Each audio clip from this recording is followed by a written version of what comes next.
बिस्मिल्लाहिर्रहमानिर्रहीम। अस्सलाम वालेकुम जी बीएससी स्टूडेंट्स। आपका जो नेक्स्ट लेसन है वो है द ओपन विंडो। और ये बहुत ही इंटरेस्टिंग, बहुत मज़े की स्टोरी है। इसमें राइटर कहता है कि एक आदमी होता है फ्रैम्पटन नटल। वो बीमार हो जाता है, शहर में रह रह के शोर से, पोल्यूशन से वो तंग आया हुआ होता है। और उसको जो है ना नर्वस टेंशन हो जाती है, स्ट्रेस में वो आ जाता है। डॉक्टर्स उसको एडवाइस करते हैं कि तुम गांव में चले जाओ, किसी पुरफजा मकाम पे चले जाओ और वहाँ सुकून से कुछ दिन गुजारो। तो उसकी फ्रैम्पटन नटल की बहन जो है अपनी एक फ्रेंड के घर का पता उसको देती है, मिसिस सेपल्टन का। कहती है कि तुम उसके घर चले जाना, वहां रह लेना। वो आदमी जो फ्रैम्पटन नटल होता है वो मिसिस सेपल्टन से कभी मिला नहीं होता। तो वो जब उसके घर जाता है तो वो दरवाजा खोलती है एक बच्ची। उसका नाम होता है वेरा। वो 15 ईयर्स ओल्ड होती है, यानी टीन एजर होती है और बड़ी चलाको मासी होती है। यानी वो बहुत ही ज्यादा शार्प विटेड, बहुत अक्लमंद तेज लड़की होती है। अच्छा, उस बच्ची ने बातों बातों में से पूछ लेती है वो कि आप कभी मिले हुए हैं मिसिस एपल्टन से। वो कहता है कि नहीं, मैं तुम्हारी आंटी से कभी नहीं मिला हुआ। तो वो उसको कहती है कि आज से 3 साल पहले मेरी आंटी के हस्बैंड और उसके 2 भाई और उनके साथ एक डॉग भी था, वो सारे जो थे ना गए थे स्नाइप शूटिंग पे, शिकार खेलने के लिए गए थे। तो कहती है कि वो उन दिनों बारिशें भी ज्यादा हुई हुई थी और दलदल भी बहुत गहरी हो गई थी। तो वो कहती है कि वो सारे मर गए और उनकी डेड बॉडीज भी कभी नहीं मिली।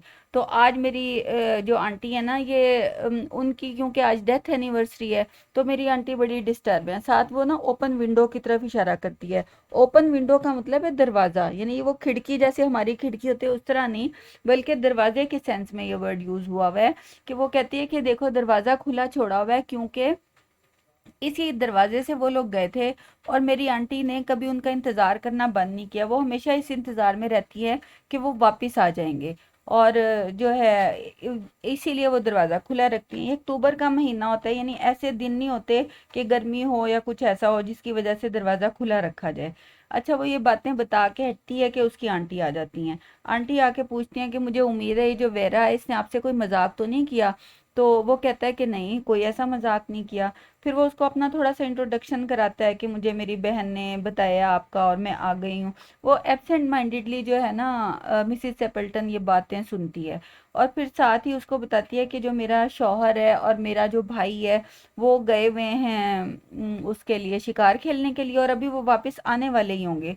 वो बड़ा हैरान होता है, यानी उसको बड़ा दुख भी होता है कि बेचारी मेंटली डिस्टर्ब हुई हुई है।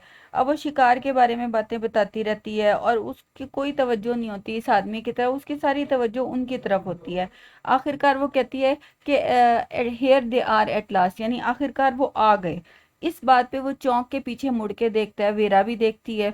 तो वहां उसका मियाँ आ रहा होता है, उसका शौहर आ रहा होता है, उसका देवर आ रहा होता है और वो डॉग उनके साथ होता है। और उसका देवर जो होता है वही वाला गाना गा रहा होता है, यानी वो तीनों आदमी, उसका भाई, उसका देवर और उसका शौहर और उनका वो डॉग, वो सब के सब वापिस आ रहे होते हैं। तो वेरा जो होती है ना उसके चेहरे पे घबराहट आ जाती है, परेशानी आ जाती है। और ये आदमी तो बिल्कुल ही डर जाता है, बदहवास हो जाता है। ये तो लगाता है दौड़, वहां से शूट मारता है, निकल जाता है, डर के मारे भागता हुआ जाता है। अब वो उसका शौहर और वो जो अंदर आते हैं ना, तो वो कहते हैं ये कौन आदमी था जो इस तरह डर के भाग गया, जैसे इसने किसी भूत को देख लिया हो। तो इस बात पे वेरा जो होती है वो एक नई कहानी घड़ लेती है। वो कहती है ये ना कुत्तों से डरता है। इससे मुझे बताया था कि एक बार ये कुत्तों से इतना ज्यादा डरता है कि एक दफा कुत्ते इसके पीछे लग गए थे और इसको भाग के कब्रिस्तान में जाके अपनी जान बचानी पड़ी थी। और एक नई खुदी हुई कब्र थी, उसमें बैठ के कहता है कि कहती है कि इसने अपना वक्त गुजारा था। तो ये बेचारा इसलिए भाग गया कि ये कुत्ते से डरता है, डॉग से डरता है। तो इस तरह वो एक नई कहानी फौरन ही घड़ लेती है। यही ये स्टोरी है। Thank you.